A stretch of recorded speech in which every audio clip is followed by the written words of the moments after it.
The city is in shambles. The city. In shambles. The city. The tall buildings cast a much welcome shadow over my companion and me. It's nice to hide away from the burning sun. She doesn't seem to agree with me. The young girl stands a few feet ahead of me, basking in the glow of the unforgiving warmth. These days everything seems unbearably warm. The sun, the thick air, these tattered clothes. But 15 doesn't seem to mind it at all. 15 prefers well-lit spaces, open areas, and I guess very warm air. I notice that she's clutching her book bag tightly, as if she's holding precious jewels inside. If she is, they wouldn't be worth much anymore. But she knows that better than anyone. Even better than me. Come on, kid. Let's go find some shelter. Unless you want to walk around all day. Did not expect voice acting. No. What am I saying? Of course you do. 15 gave me a sideways glance, a look full of wonder and curiosity. If it were up to her, we'd sleep on the boiling pavement. We'd eat on the boiling pavement, and we'd dance on the boiling pavement. The last one we can still do though. Luckily, I'm the one in charge of being responsible. That means no impromptu camping trips in the remains of the city. Because, though it may look like it, we are not alone. So long as people still roam about Palmino City or not, so do the monsters they become. There was certainly a beginning to that. A hazy, dizzy, confusing beginning where monsters sprung upon this very street with an insatiable need to kill their human counterparts. However it had happened,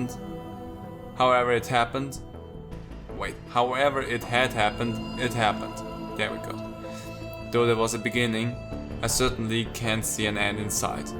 Only adapting, trying not to become like the scaly fuzzy beasts, scaly. All the while still inhabiting the same spaces they've invaded. The once bustling commuter city is now a war zone, a place of muddled pieces and misled intentions. The monsters that the government had tried so hard to dispel are still here, roaming about like cockroaches. So who won in the end? I guess it's whoever is left to tell the story, and the monsters were never in a position to do much speaking. 15 snaps her head to me and waits for me to point out the direction to walk in. It's our ritual. I move, she follows. I don't want it to always be this way, but 15? Well... Do you want to stay out here a little longer? She shakes her hand and bounds to my side, though I can see the longing look she gives to the empty street on our side. Is she a mute? Or does she just prefer not to talk? Calm yourself, buddy. She's only a child, and it's still early out. We'll have time to find shelter before nightfall. We always do. I motion to the right of us where 15's gaze is lingering. There isn't anything but some old cars and piles of debris. Maybe she sees something different. Maybe I'm just too old. I'm too old for that shit. 15's eyes light up, but then she shakes her head as if it's too good to be true. We still have some time. You sure? She can't talk! Her voice is hoarse as she croaks out her question. Yes, go ahead. Have some fun. Your voice is also hoarse. Well, as much fun as a child can have in this dilapidated world. I mean, with a lot of destroyed stuff you can have a lot of fun. 15 nods at me with a smile before running off a few feet away. She remains in eyeshot, but is far enough to have some privacy of her own. Hallo?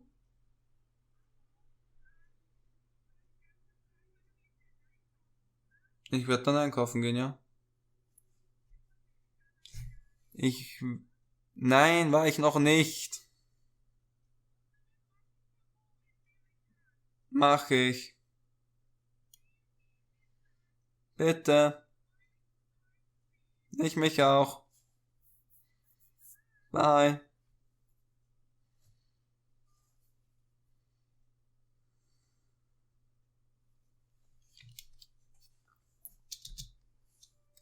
I walked towards one of the old rust buckets.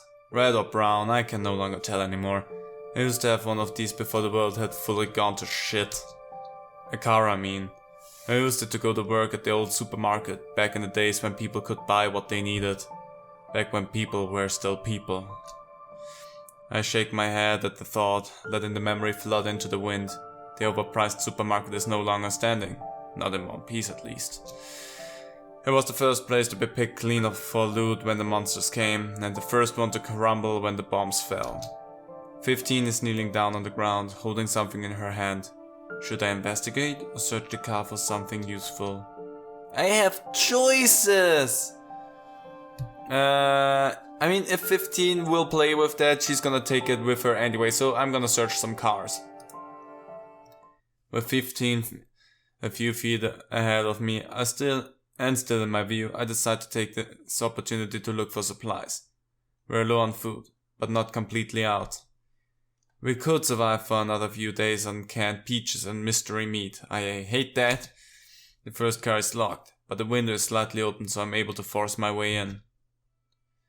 Can I? Yeah. Check the glove compartment, check the trunk.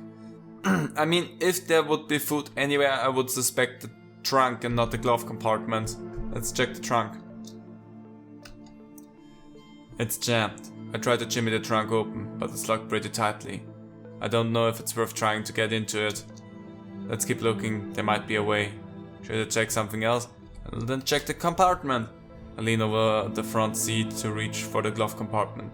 It's finicky, but with enough force I'm able to jiggle it open. I rummage through it in my hands, stopping in a few pieces of wrapped candy. They may be melted, but I can recognize those bright colors and sugary textures anywhere. I haven't had candy in years. Doubt 15 has, have I even tried one? I decide to pocket the slightly melted confectionaries. Should I check something else? Let's check the back seat! I crawl into the back seat of the car. There are piles of trash, old fast food wrappers, empty drink canisters, and a small cardboard box. All before the end, no doubt. Is any of this even useful?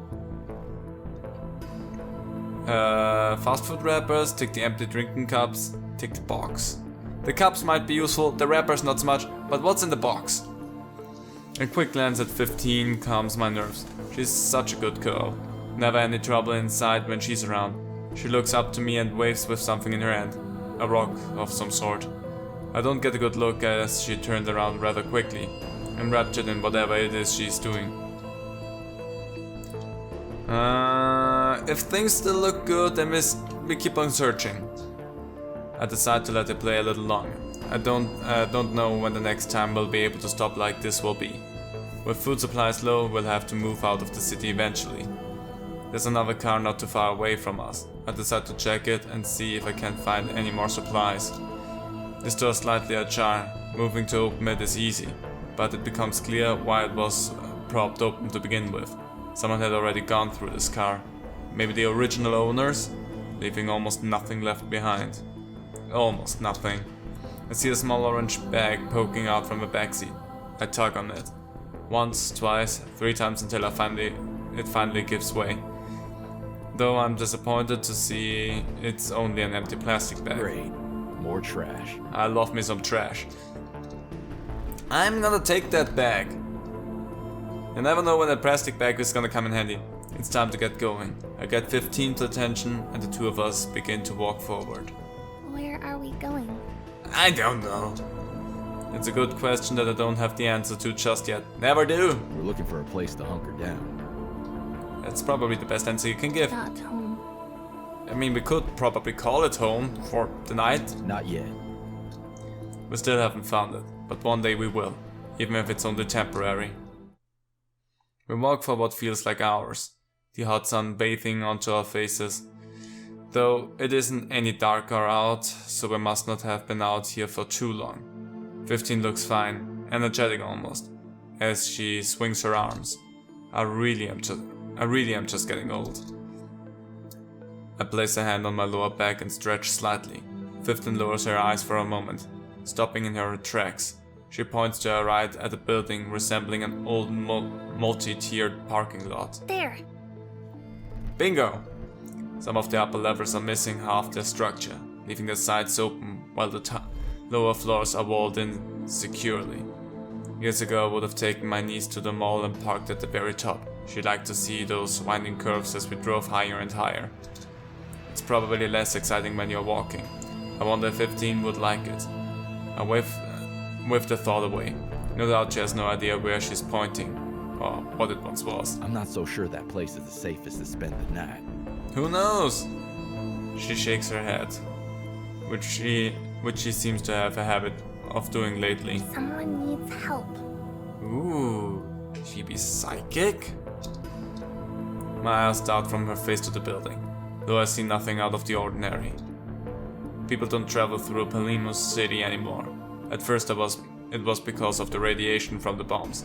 People thought it mutated them into something worse than the monsters. Yeah, dead, into corpses. That's what radiation does. It mutates you into a corpse.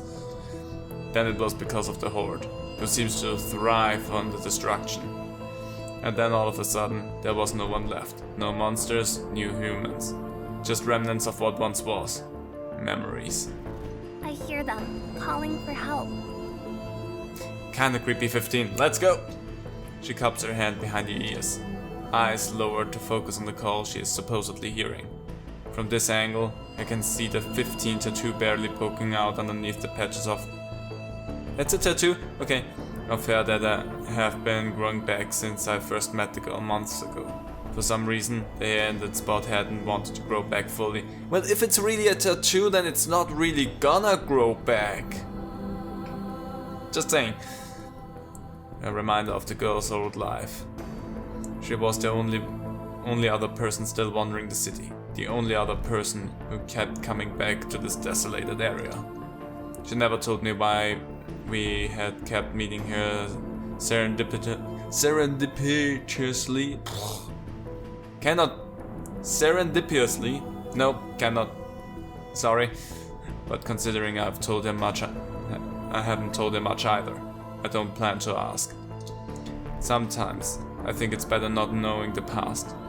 Makes moving into the future easier, or at least surviving the present. A frown makes its way to her face as she tucks her earlobe. You don't hear it? Nah, I'm old as shit, and I cannot hear anything. Honestly, 15, I hear shit. I don't hear anything. Of course, I'm old as sin. Yeah, I'm old as shit is what I said, but I'm still gonna take that.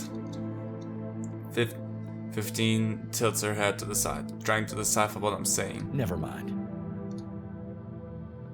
15 puts her arms around herself and hugs her torso tightly. Cool? She looks a bit uncomfortable, eyes drifting from me to the parking lot. Honestly, don't hear a thing. No tapping, no whimpering, not so much as a rustle. I don't know how she's able to hear anything with the building so far to our right.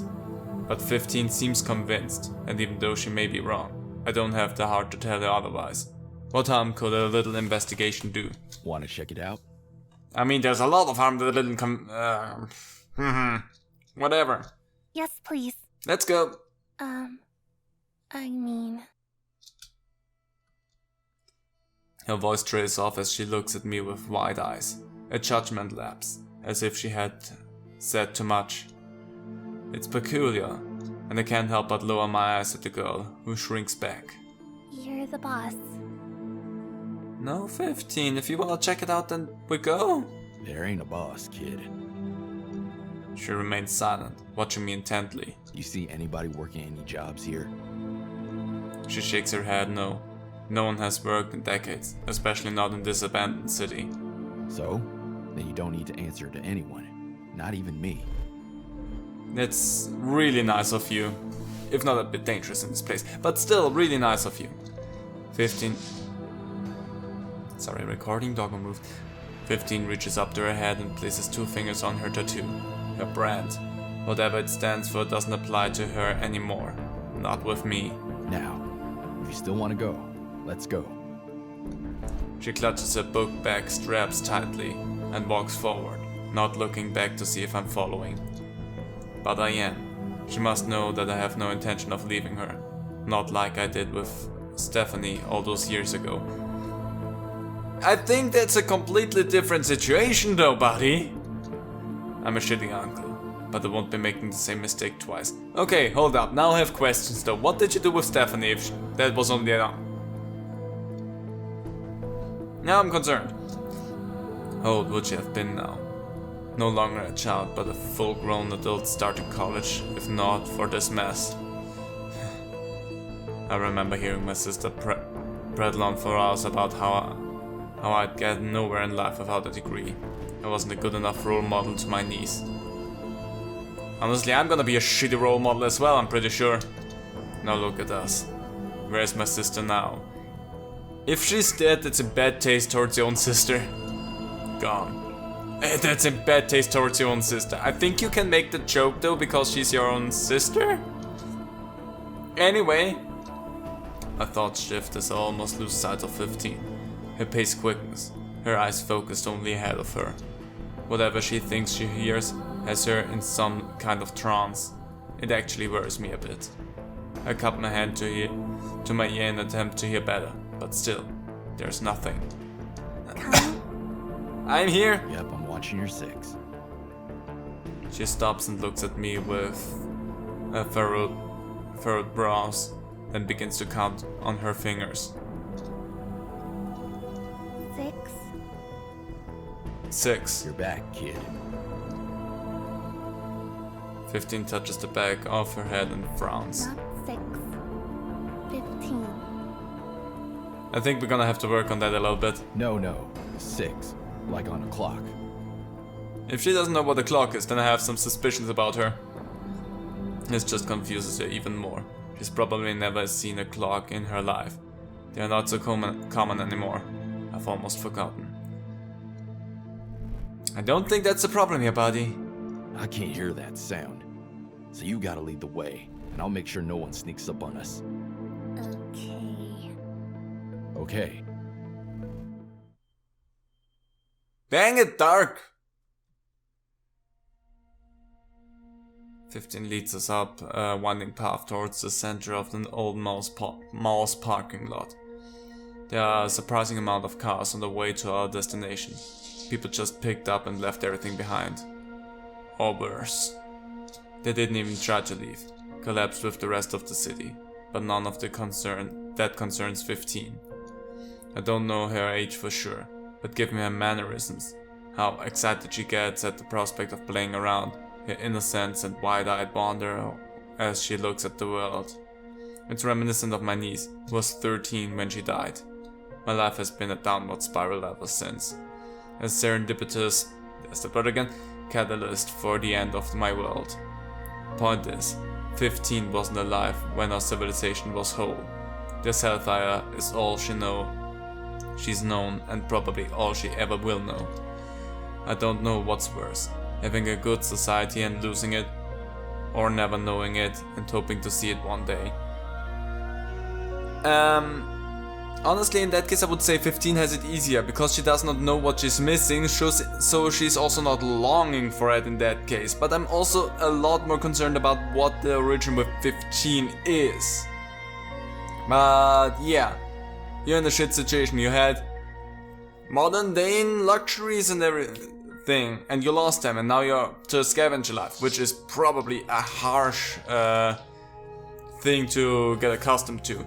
But for her, if she really never had anything like this, she's not missing it. Sometimes I think I'm the lucky one, and other times I just wish I never remembered at all. Not the bustling streets, the little annoyances like looking for parking or waiting in line for ice cream in the warm summer heat. Even the bad memories are good in comparison to this. Missing something hurts a lot when you know you could have appreciated what you had more. See, that's what I mean. She does not miss it, so that's That's a whole thought process that she doesn't have. Look. I am. Come again. A strangled, gurgling noise echoes throughout the big parking lot. This time, I don't have to strain my ears to hear it. It's an unmistakable cry. Immediately, I jump in front of 15. The room we're in is almost completely empty, save for some garbage lying on the ground and a pile of debris. A noisy pile of debris. Millie, are you okay? Okay. Poking out from the top of the stash, poking out from the top of the stash of broken stone is a fuzzy arm. I don't have to go any closer to know who, no, what it belongs to. A monster. This is what you heard? 15 nods affirmatively. They need help. We're gonna help a monster! It's a monster. I mean, again, I feel like I have this conversation with my brother Trevor a lot. Pretty sure I had that conversation a lot during the Metroid series that I played with him. I think we had it in Samus Returns, and pretty sure we have it in other series as well. But what defines a monster? Just something that we don't know yet. So technically, if I were to find a new species, that could be defined as a monster. Couldn't it? Help me out there. What defines a monster really? Anyway. They're stuck. Let's help them. Stuck. Stuck. I don't know how it would have managed to get trapped under a pile of rubble. But that's not our problem. I can see how that would happen. In fact, it saves us the trouble of having to subdue it ourselves. As I'm about to voice this, I feel a small pressure on my back. 15 has inched forward, pushing past me to get to the monster. 15, that thing is a monster. And it might be nice. She ignores me and kneels down to take it out of the pile of rubble. 15! She snaps her head at me. No, boss. Ha ha ha! I saw that coming. Damn it. She's using what I said against me. Yes, of course she has no boss. Her obedience isn't what's up for debate. It's her desire to help a monster. I'm not trying to tell you what to do, I'm trying to warn you. Not to help? Monsters are not like you and me. They can't use their brains. They just wander around. And attack us, is what I wanted to say. But truly I've never been close enough to one of them to see how far they'd push their blind rage. We don't even know if they have blind rage anymore. You said you haven't seen some in a long while. They feel. Ooh. They cause more hurt to us humans than that pile of rocks is inflicting onto it. You're speaking of a whole society, a whole race there, I don't know. 15 decides that talking to me is worthless and turns her attention to the rocks in front of her. She's too small. She can't do it on her own. Trust me. I am 15! Trust me. I am! It's just him that you have to get through to. She repeats the sentiment slowly and to herself. The monster, I guess, sensing us near, begins to shriek louder. I can see its exposed arms shaking violently. The monster thrashes about, knocking a few rocks over, but still not enough for 15 to clear the way. Desperately, she looks at me. Please.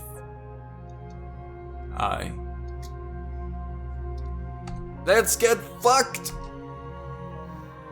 I have to help her. Monster or not, 15 is all I have in this world.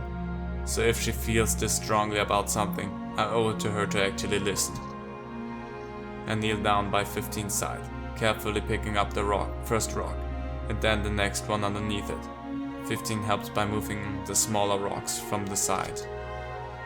Eventually, it becomes clear as the monster thrusts about that it can finally get out on its own. I caution 15 away from the pile, and she takes several steps backwards with me. Oh my gosh! It looks cute! With a bout of strength, the monster pushes the last remaining rock away from its body. They tumble about, hitting the area around 15 and I. I see her flinch, but she doesn't back away anymore. Instead, she takes a cautious step forward. The monster, though relatively small in stature, is grotesque. It looks cute. It looks like a red dog wolf. With unnaturally long and pointed ears, coarse dark grey fur, and a single eye that looks like it's staring into my soul, an uneasiness settles into my stomach. Does it have any depth perception? That's what I want to know now. Oh, look at it! This creature couldn't have been born into this world without some kind of mutation, right? An experiment gone wrong. Cells genetically transformed in a lab. Whatever the case. I have a hard time believing that they have always existed as part of our world. I mean, something has to do with 15 being weird and monsters existing. Somehow I think they are correlated. The monster has obviously tired itself out and is sitting on the floor. Despite us helping it out, the monster seems hesitant but not hostile. Understandably. Not yet anyway. It tilts its head to the side for a moment, watching us curiously. 15 treats the creature like a puppy, holding her hand out as she takes yet another step towards it. That's how you should approach wild creatures if you need to approach them generally. Reach your hand forward and make sure they are docile enough and let them take in your scent. Not saying you should approach wild creatures, period. But if you had to approach one, make sure to get your scent first and approach slowly and cautiously. Always make sure you're safe first, because you cannot help anyone or anything if you're not safe yourself. That's a big important note there. 15. They're hurt. Looks fine to me. When 15 gets a few feet away from the monster, it begins to wail, scurrying off. 15 stumbles backwards in fright, placing a hand over her heart. Are you okay? Hey there. Recording dog was moving around. She nods, but turns her head away from me slightly. She begins to walk to the spot where the monster had just been. Blood! It's bleeding, alright? Blood. The monster must have gotten hurt from the rocks. Don't say it.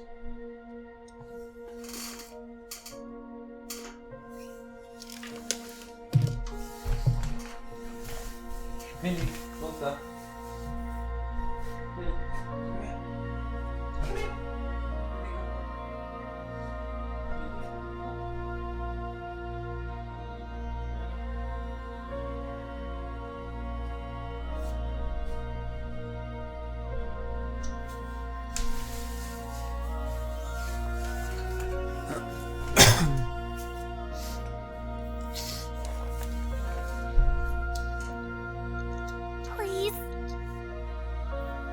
We're gonna help it.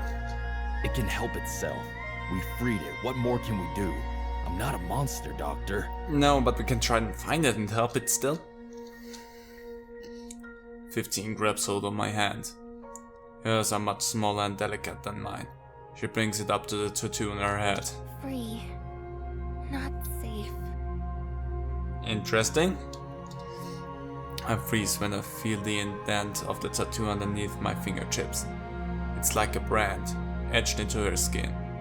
Even in a fucked up place like this, who tattoos a damn child? The question I hadn't wanted to ask is now bubbling to the surface. What was 15 freed from exactly?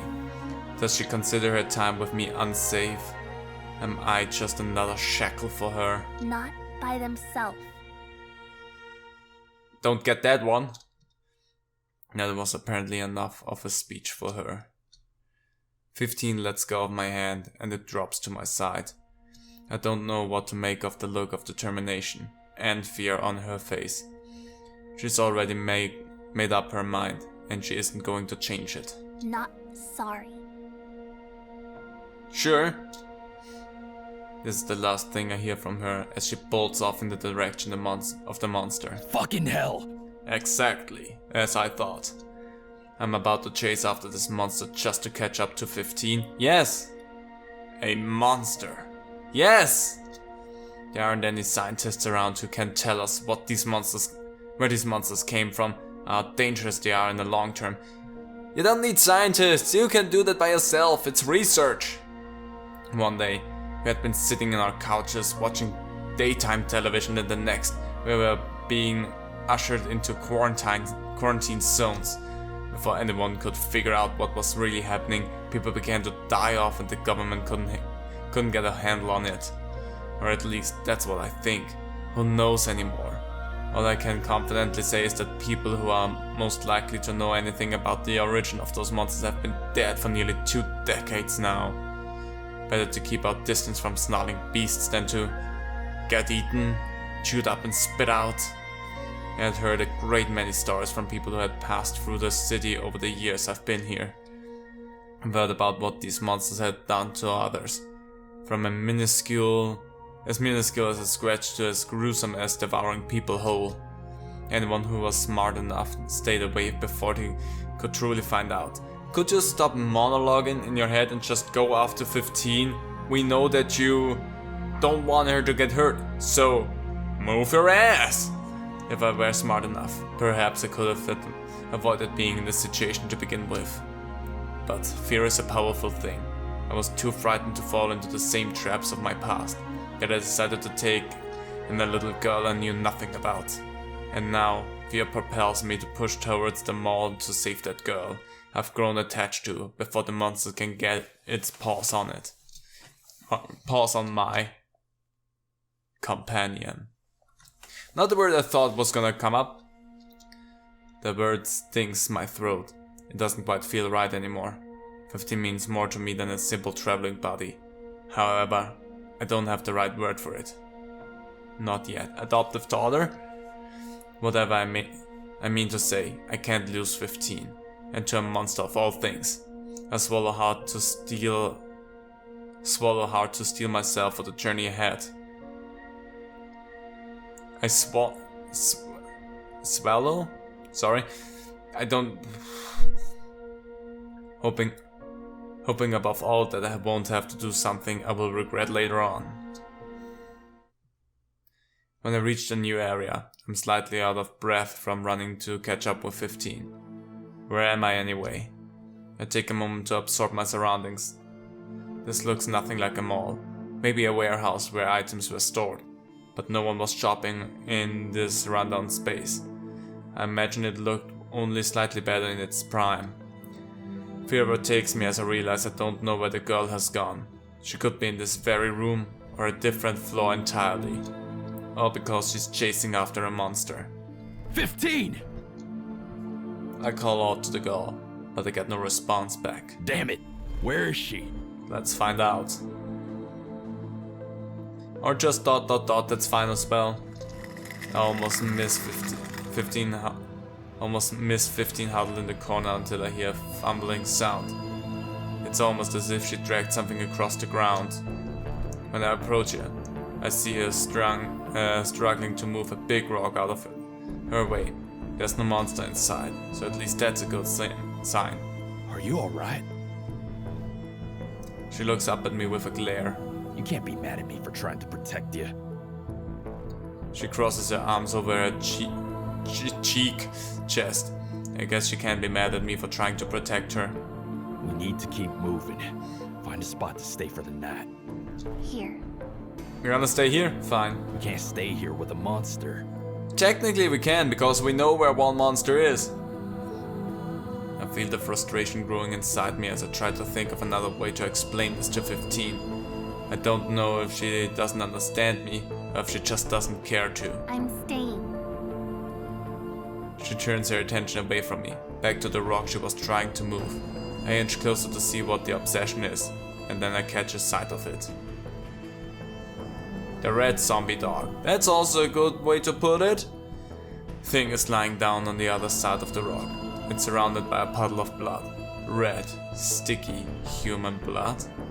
Or is that monster blood? I mean, what other color would it have? I peer over 15's shoulder and notice a gash on the monster's legs. It's hiding. It's hiding where it thinks it may be safe. away from us. They were limping. Oh no. We can't help it. I'm no doctor. You patched up my scratches. Scratches and an open gushing wound are two different things to a 15. I can try my best, but... For one, you let me near you. Two, fixing a human scratch is easy. I mean, fixing a scratch on a zombie red dog wouldn't be that difficult as well, but an open gushing wound is my point here. Same thing. Not really, but other than that, It's not the same thing! depending on the wounds, it may be. But again, I lock eyes with the monster. It looks more frightened than anything. It doesn't want us near it while it's weak. But with a gash like that, it won't be able to heal it on its own. Bandages may help, but I don't know if I can bring myself to fix the scars of a monster who's just going to create more. On me, 15, other people, letting it live to cause more harm in its battered and broken world doesn't sit well with me. I mean, the world's already broken and now it's just a natural causation if a thing just runs around. We are not the dominant species anymore. We have predators now. I think at this point it's natural order again. Back in the days, wolves were predators for us, bears were predators. If we have monsters that can do this job now, then that's just natural order, buddy. But neither does leaving 15 behind, and that seems like the only other option. Lose her, or lose more. Do I get a choice there? 15 is too important to me, but I have to see if there's another way to get through to her. If she can see things my way, we'll be safe. We'll be okay. I speak up after a moment, feeling my voice grow hoarse. If I help that monster, can we leave? Yes. Her answer is quick, almost too quick. It's funny how 15 went from obeying me without question to defying me to protect the monster. I mean, that's her will. You just told her that she can have her own will, her own decisions. And she's using that now, and she should be allowed to. Even if it's dangerous, let's be frank. What's going to happen when it has enough energy to stand? Will it snap at us? 15 isn't going to be allowed to go near that thing if I can prevent it. Fine. I carefully move the rock over. The monster gets ready to bolt again, but winces as it moves to get up. I walk closer, slowly and slowly. It becomes abundantly clear that the monster is not going to let me get close enough to put the stupid bandage on it. This is a losing battle. I have to get it to trust me somehow. Not comfortable. I am also not feeling comfortable. My wrist hurts. Oh, sorry, you mean the monster. The monster? Not comfortable? We can't have that, can we? Nah, we can't. Because if the thing is comfortable, it might not snap at you. I try to contain my pity comments as I say this through gritted teeth. Now I've got to make this fucking thing comfortable to get it to let me help it. If it wants to die, let it die.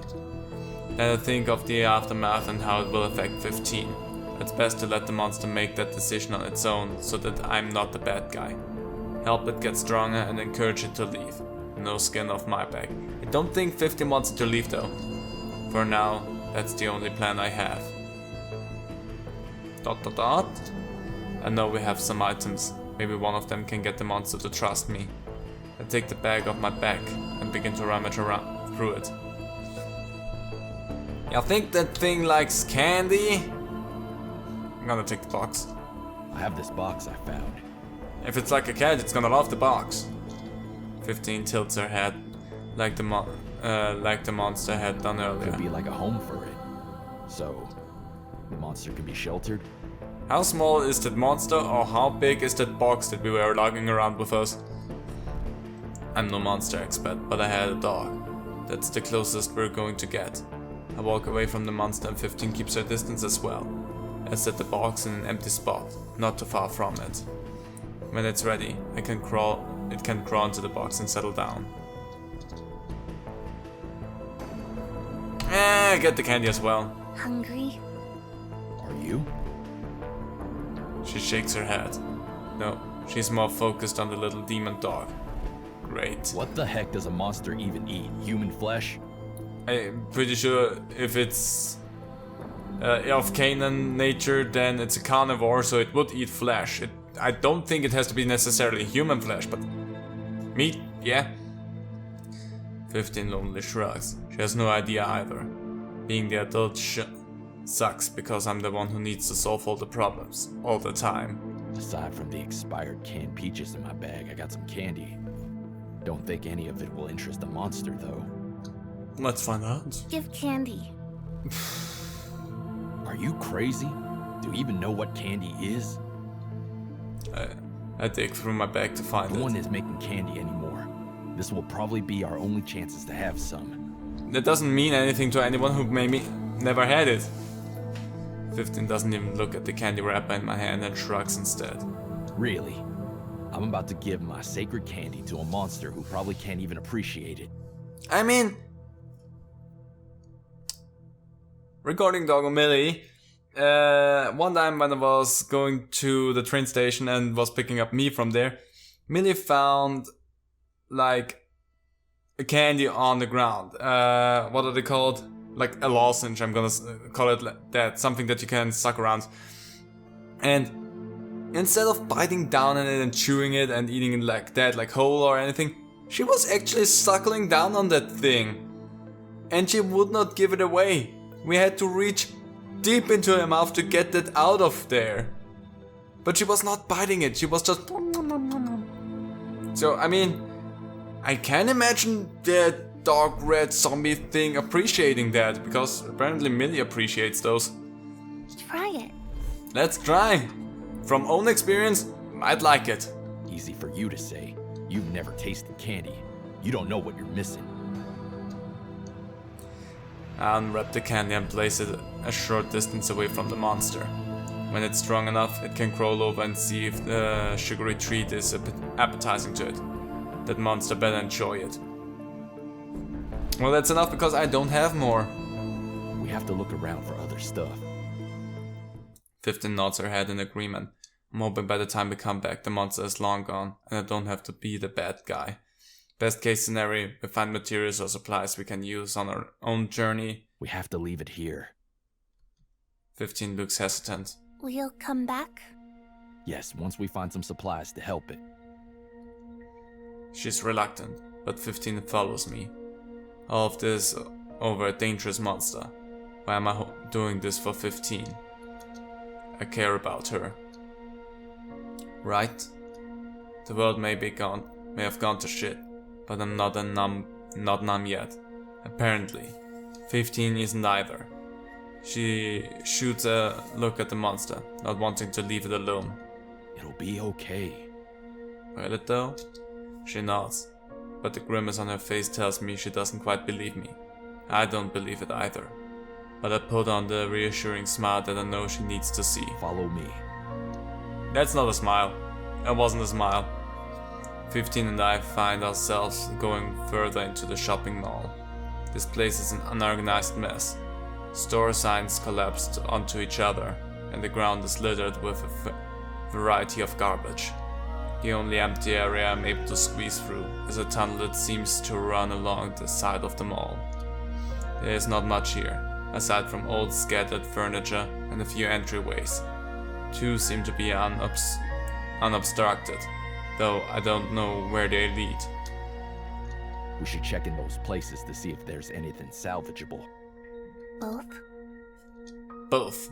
Best case. If there's time, but in case there isn't, I raise my hand to my chin. we should pick which place to go first. I motion for her to follow me, stepping over the scattered junk. Also, keep an eye out as we walk through the halls. Some of this may look like junk, but... But... Treasures. Exactly! Exactly. What I just said. ... 15 is looking intently around the cluttered halls as we make our way through the dark tunnel. She must be focused on finding something to earn the monster's trust. I hope, above all else, that it's gone when we get back. See It won't. anything useful? Maybe. What did you find? She stops where she's standing and stomps on the ground. Well, not the ground. She's stomping on a small bath mat? Rug? Carpet. I can't tell. Not with how dusty it is. It could use a good shake. What are you thinking? I don't know. Bed? Not a bad idea. A bad idea? It feels like we're servicing a hotel guest and not actually trying to get out of here. This monster isn't our pet, nor is it our guest. She grins triumphantly, but we end up with a bit of a problem.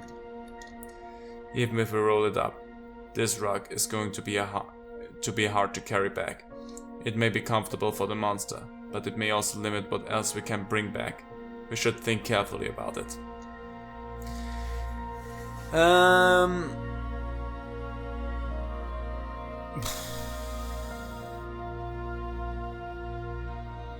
A rug. Okay. Going through that. Best case, we just have a surface that we can lay on ourselves as well. And in case of something attacking us, if it's that big and unwieldy as they make it sound, then we also have something that gives us some reach in case we get attacked by something. So that's a good thing. If we, however, have the rug and we find a lot other stuff that might be a lot more helpful, the rug might be taking up space. But we also could open up the rug, place the stuff inside, and then carry it like this. I say bring the rug, I don't see a downside to that just yet. May as well take it. It would be a more comfortable place to lay on than the floor. That's the end goal, right? Make the damn thing comfortable so we can leave. Help 15 roll up the rug and hoist it over my shoulder. Next thing we grab, 15 is going to have to be able to carry, because I won't be able to get it back to the monster otherwise. We continue to walk down the hall, navigating around each obstacle like it's the Olympics. I keep my eyes focused, but nothing useful seems to jump out at me. 15 seems to be on the same page as me. And ... It feels like this hallway is never ending. 15 and I crawl, jump, and step over old keepsakes and debris. Eventually, we reach a doorway. If I peer over 15's head, I can get a quick glimpse of nothingness. Unlike the cluttered hall we're in now, the open room looks completely bare. Though, if we look hard enough, we might find something good. The room to the right of that is a little easier to see inside, though not much more. I can make out the outline of a few pieces of furniture. They're in a similar rectangular shape, but I'd have to get closer to really see. 15 grabs hold of the hem of my shirt and tucks it lightly. Only one. Yes? Please. What? She wants to make it back in time to save the monster. Seeing the pleading in her eyes tears my gut apart. In the few months I've known her, 15 has never asked for anything, not so much as even an extra morsel of food. Everything has always been on my terms, and for once, she's asking for it to be on hers. I have to let it be on her terms this time, or the next time she won't even bother coming to ask me. Just like my sister and Stephanie. Okay, then you choose where we go. 15 contemplates it for a moment, placing her arms out to the left and the right, but eventually she gravitates to the right, where the furniture room is. Okay, gonna grab ourselves some furniture, I guess. There's some mattresses! Toss the rug. We're gonna take a mattress with us. That thing is unwieldy AF and cannot be used as a weapon in any case. But it's comfy. Once I push some things out of the way, the doorway to the room begins to fill with light that was previously covered. The room we enter in is illuminated, and I have to cover my eyes to shield from the glaring light as they adjust. Whatever this floor was previously, before the end, is now lost. There are no posters on the wall, display racks, or even signs. Instead, there are beds laid out. Some are pushed against the windows, probably as a measure to keep things out. Others are flipped and overturned, blood splattered on the side of the mattresses. This is the nature of the world. Not one big party to save a monster, but bloodshed and nothingness. People suffering with no proper medical care, locked inside of a building with spare furniture as their only means of protection. If 15 only understood that, she'd allow us to leave now before things escalated. Look! I am! The girl's voice breaks me from my thoughts, and I look over to where she is pointing. A few of the beds are spread apart from each other, but standing upright. They look like they were used for the proper intention, sleeping at one point or another. The beds are covered with thin sheets, but they're devoid of pillows or anything else that may bring comfort. Sleeping, something that was once a hobby of many people, me especially, is now something I dread. Having to go to bed and not knowing what the morning will hold. If not for the monster, I'd suggest here is a place for us to stay. I'm not sure she's ever slept on a proper bed. But it's just too dangerous. If one monster is around these parts, there could be more. 15 has already begun walking around the room, her hand lightly touching each mattress as she passes them by. Her hand stops on one bed, and she lets out a small gasp. It's a sound I've never heard leave her lips. For a moment, I'm startled, though she doesn't seem in pain, just surprised. When I approach her, I see the thing that's caused the commotion. It's a stuffed animal, seemingly untouched by the filth of the room, save for some dust on the edges of its fur. A tag hangs from the side. Alpaca and friends.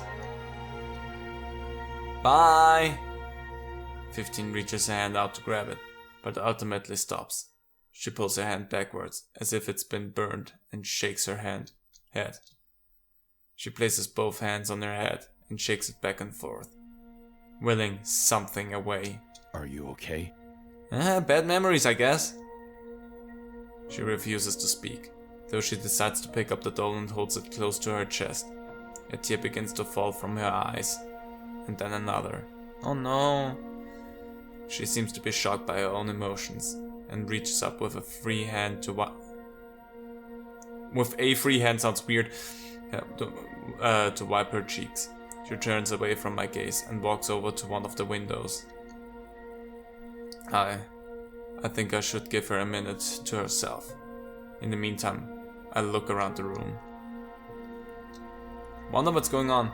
Bed frame, mattress. Let's bed frame first. I decide to look under the bed frames. Who knows what good is have to own under them. The original owners having no time to grab them before they left. I get on my hands and knees. The rough floor is cold underneath my hands. First you complained about the floor being too hot, now you complain about it being too cold. Make up your mind. That's the least of my worries. It's hard to see down here, even with so much light filtering into the room. I slide my hand under the first bed and sweep it across the floor like a broom. Dust spurts out, followed by a varied lot of odds and ends. Pencil tops, small pebbles, paper clips, and unidentifiable crumbs. Nothing of value. Well, we have pencil tops and paper clips. We can make a machine gun out of that. If you get the reference that I just made, congratulations. I do this to each bed, coming up with only one thing that could possibly be useful. Hold the item up in the air, in case 15 is listening. It's a small water bottle. Not much in it, but there's enough. What is enough? The water bottle is a great find, especially because there's water still in it. Yeah, we're gonna have to make sure that water is still good, because water that's standing around for a long time can be really bad for you. Like, you can die because of old water. Dysentery, just something I want to say. I look over at 15 and wave the bottle around. No need to bottle up your excitement, kid. Boo! 15 doesn't budge. We should take a look at her. Let's search the mattresses. When I had a mattress, I kept money and other valuables under it. I'm not expecting to find anything huge, but maybe something that can get this monster to trust us. I lift the first mattress. It's thin and brittle, probably not at all comfortable to sleep on. Underneath is nothing but the cold hard metal of the bed frame. I do this to each mattress and find the same thing. Nothing. though the last mattress seems to have something interesting that falls to the ground when I lift it. I hold the item up into the air, in case 15 is listening. It's a hairbrush. Missing some bristles and a little old, but we can clean it and... My voice trails off when 15 doesn't turn I know around. we find ourselves in a hairy situation, but don't brush me off, kid. I somehow don't think she's understanding the puns. I'm done searching. I'm done with your puns. I walk up to the girl slowly and place my hands on her shoulders. She leans into me, her sobs vibrating against my stomach. You okay, kid? Apparently not. She shakes her head, tears continuing to fall down her cheeks. She clutches the stuffed alpaca tightly, so much so that if it was real, it'd probably be suffocating. For once, she's allowing herself to feel. Or maybe she can't stop the overwhelming emotion that's washing over her. Not knowing what's wrong leaves me feeling helpless and confused. Mine. The alpaca? Yes, you can keep it. Mine. Yeah, sure. She just repeats it again and again. I can't get her to make much sense of anything else, but the tears seem to be slowing down as I run my hand through her knotted hair. It's the best I can do to comfort her. There is something with the alpaca. You know, my niece, Stephanie, she also had a doll like this. It wasn't an alpaca, but some horse-looking thing. Dark brown with white spots. This seems to have caught her attention, and she slowly turns to my face. She kept it with her all the time. If we found it laying on the ground without her nearby, we know something was wrong. Stephanie was probably sad, or not feeling well. Those were the only times she would leave it behind. Or taken. Taken? Taken? I mean, I guess. If she wasn't in the house and her stuffed horse was, that's what we think. Is that making sense? 15, you were taken. That's the expression that we just got there. You had a stuffed animal, like an alpaca maybe, beforehand, and then someone came and took you. There's still some open questions here, but that's what I gather from that. She nods, only nods her head. The point of the story is to tell you that. I don't know anymore.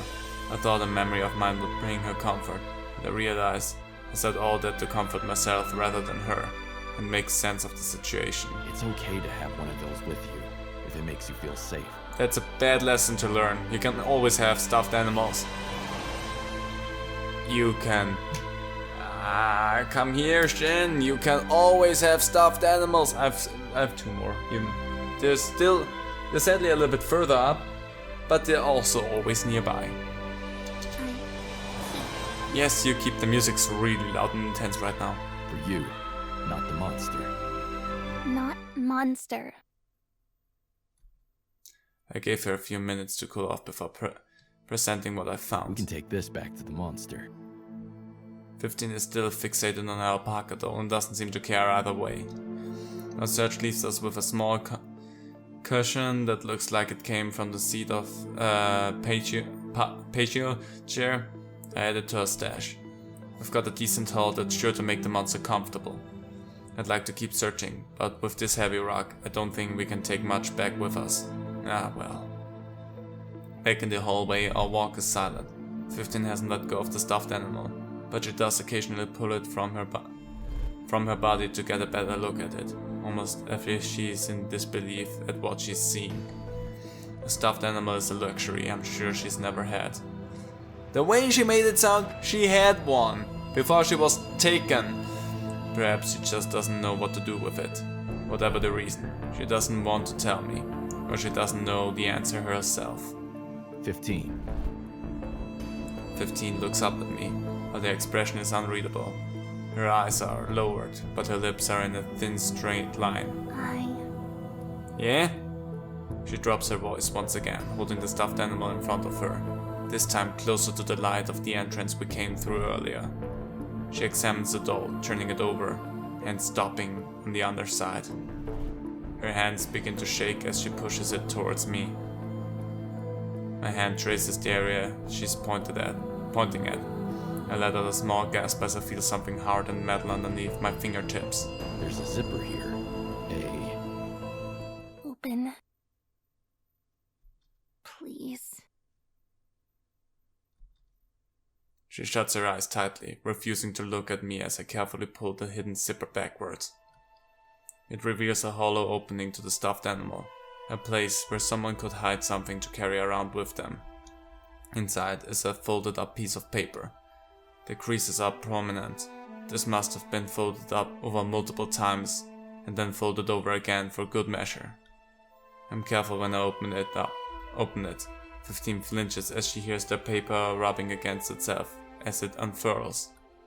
It's like she's waiting for the brunt of something to hit her, but I'm not sure what. The paper, once unfolded, reveals another side. Okay, reveals another inside, sorry. This one is much smaller and much more fragile. I carefully place the smaller one inside the alpaca and focus on the bigger paper first. It's a white piece of paper with a drawing of a house in blue and green crayon. You can Sorry, my camcorder is blinking, which means I'm running out of space on my card. I hope I have enough here. You can very clearly tell that the child has drawn this image with shaky lines and colorful details. There are 2 stick figures in this drawing, holding hands. They each have their hair in a bow with matching pigtails. The girl on the left, slightly taller, has a blue dress, while the one on the right is wearing a green dress. Behind them, the house has flowers overgrown in the front yard. A car is parked out front and has 2 smiling faces inside of it. It's signed M in really big letters with a heart around it. By now, 15 has opened her eyes and chose to look over my shoulder. I hadn't noticed her cautiously inching closer to me. Though, now that she's near, I wish she hadn't seen the picture at all, because of what it's now doing to her. She's shaking, placing her hand to her lips. No sense. Is everything alright? But her eyes are fixated on the artwork in my hands. I give the picture to her and dig back into the stuffed animal for the remaining piece of paper. Okay, give me a second, I'm gonna exchange my cards here, otherwise I'm gonna run out of space here and that's gonna frustrate me. This one is much thicker than the other one, and when I unfold it, I understand why. I'm holding a photograph in my hand. It's partially faded, probably due to time and general wear, though you can make out who is in the picture quite clearly. A young couple, sitting inside of a red car. I can't really make out their faces as the picture is zoomed out, capturing the house behind them. The first apartment, first car, some other sort of occasion. I scrunch up my nose at the image, a sour feeling settling in my stomach. This is a life we'd never know again. Not me, nor 15. It would take years of rebuilding to get back to this point. Happiness of a couple starting their family together. It was always something I had wanted to do myself, but never got the chance to. Funny how things that you think are supposed to happen can just be ripped from you in the blink of an eye. 15 hands me back the other picture, her hand still trembling. When I hold her 2 images side by side, I make a shocking discovery. The child's drawing is supposed to mirror the photograph, except with 2 girls added into the background by the house. A family. Back? 15 points to the photo, and I turn it over in my hands. To Molly, my little golden girl. Never forget. 15 scrunches her nose up in disgust at the image and shakes her head. Once, twice, 3 times. Dispelling any stray ideas from her head. Gone. What's gone? That's what happens to people in this world, 15. They disappear, leaving the proof of their existence here with the people like us who stumble upon it. Then people wish and hope that whoever this Molly girl is never forgets. Because if she forgets, the one thing holding these people to this world. I hold up the photograph and tap the air with it. Is gone. like they never even existed. Like the city we knew never even existed. If we forget what Palmetto City once was, this mess will all be our beloved home. Mine, yours, theirs, will ever be. By the end of my speech, I feel an empty hole in my heart. I don't know who these people are or what happened to them, but I know that they used to be living and breathing as a family. Now all that's left is this photograph. Does it mean something in the end? Or is it just more useless junk? Memories are never useless junk, and even though people just fade into obscurity, that's just life. Their life was not for nothing. They have lived, they have breathed. They had their time. And even if you fade into obscurity at one point, what does it matter? You had your life. You did the best you could do with your time. If you are remembered, that's just a nice thing, but it's nothing to strive forward because it does not do anything for you in the long run. And it especially doesn't do anything for you in the end. Anyway, 15 reaches up and wipes her eyes. A profound sadness falls over her as well. She isn't normally this emotional, yet, seeing the stuffed animal and Molly's picture, she must have been reminded of something from her past, or something she can't quite have in the present. I put my arm over her shoulder. This time, she doesn't move away. The silence of the hall is masked by the sounds of our heavy breathing. Mine, nervous to fill the empty space, and hers, laced with sadness. We should head back. She places a hand on her heart and looks at me with red puffy eyes. Monster. Don't call me that. Oh, I mean, yes. Yes. We'll see if the little guy is still there. And while I really hope that it's scared off, part of me hopes it's been waiting for us this entire time, because I don't think 15 can stand much more heartbreak today. Upon returning to the main area, where we left our little monster friend, should be in quotes technically, especially seeing how we speak from his perspective, friend should be in quotes. 15 is jittery. Her grip on the alpaca doll hasn't loosened. She placed the picture back inside of its hidden compartment, a decision that I'm not sure is the wisest. But 15 wants to remember Molly and her family, whoever they were. I guess it's important to hang on to memories in this world, no matter how young you are. A low snarl alerts us to the presence of the monster. That's good. Hey there, bud! It's laying inside the box we're propped up with its injured leg outstretched.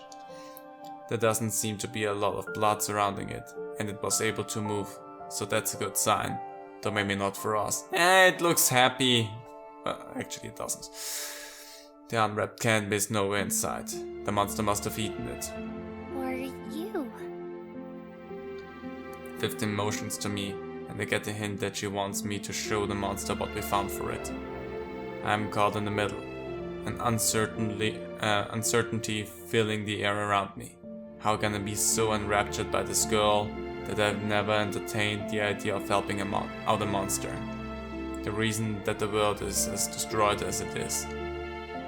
As I look over at 15 crouched a few feet away from the monster with her hand stretched out for the thing to smell it.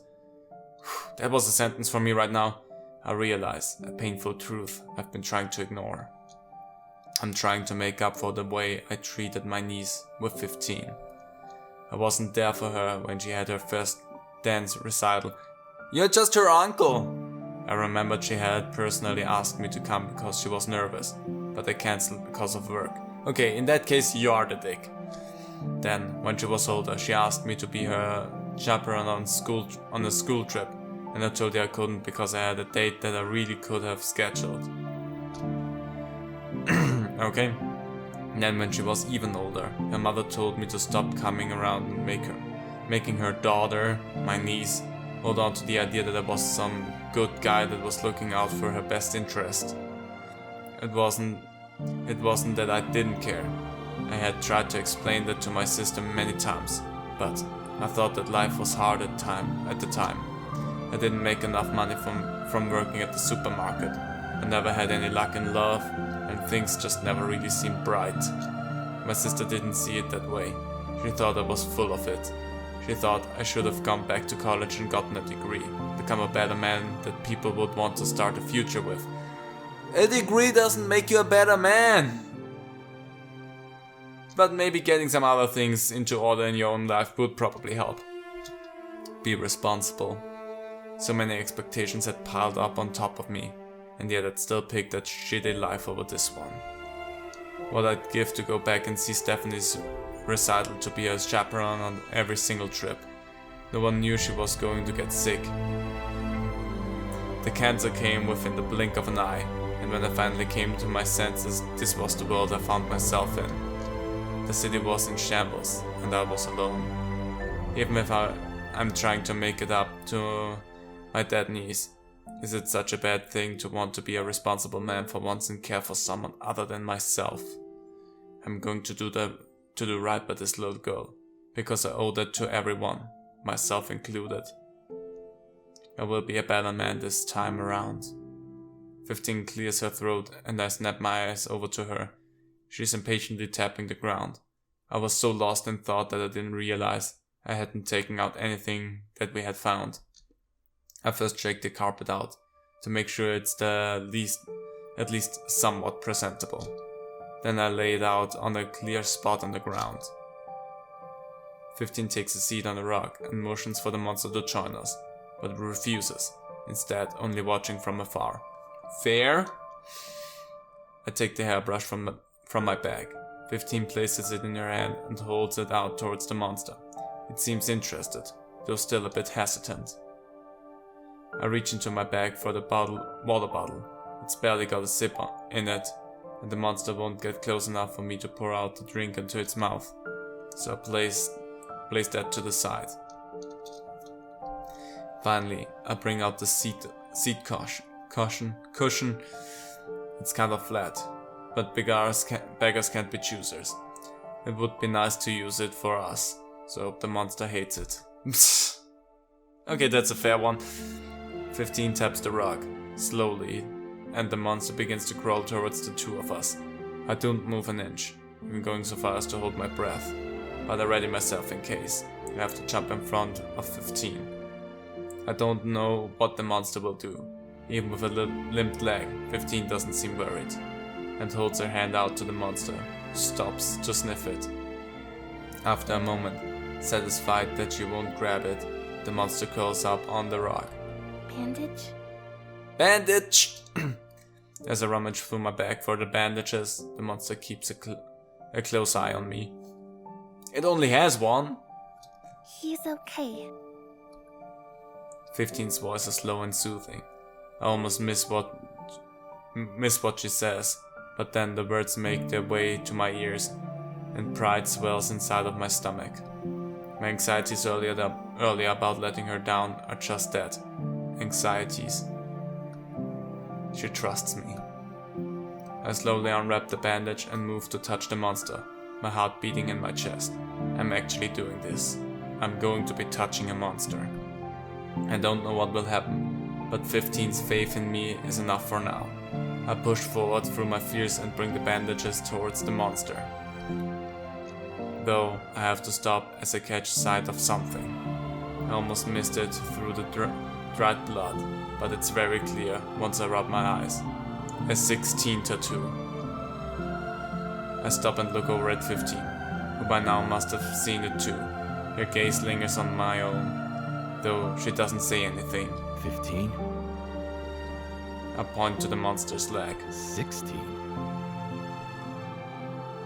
She reaches her hand out to the monster, who curls up closer to her, as if it was her pet dog she had raised for years. Now, up close, recognizing her. 15 doesn't say anything, but puts her arms around the monster, petting its stomach gently. You heard the monster before, and I didn't. You insisted on helping it. Though I say these things aloud, she still doesn't say a word, and continues to pet the monster, who is snuggled up by her side. 15. And 16. She continues to pet the monster, who seems content to be by her side. I don't know if 15 will ever tell me the truth, just as I haven't disclosed the truth to her about Stephanie. These are monsters we hold to ourselves. Memories that make us the monsters we're trying to hide from. As I bandage up the monster, one thing is certain. If we leave this place tonight, I will not be without 16. 15 mouths a quiet thank you to me, holding back her own tears as she looks at the monster. No, at 16, who's curled up beside her. Without the bandages, who knows if 16 would survive on its own.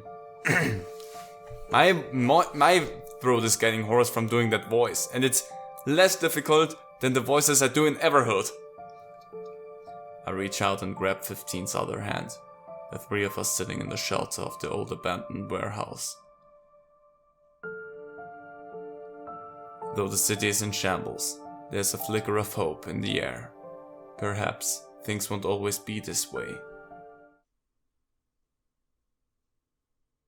That was a good story! Honestly, that was a really freaking good story.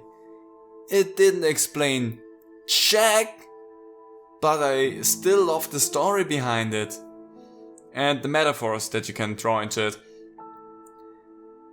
And I want to say, with 15 and 16 being a little girl and a monster, I wonder what's with the numbers 1 to 14. I must be rummaging around here as well. But that is a really good story. That is a really bad screen to jump back into. But I enjoyed that.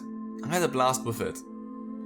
I hope you did too, and that you just could sit back and enjoy the journey a little bit. That was definitely one of the episodes where I say you could just have that going in the background. You barely need to see what's going on, and that's just like an audiobook.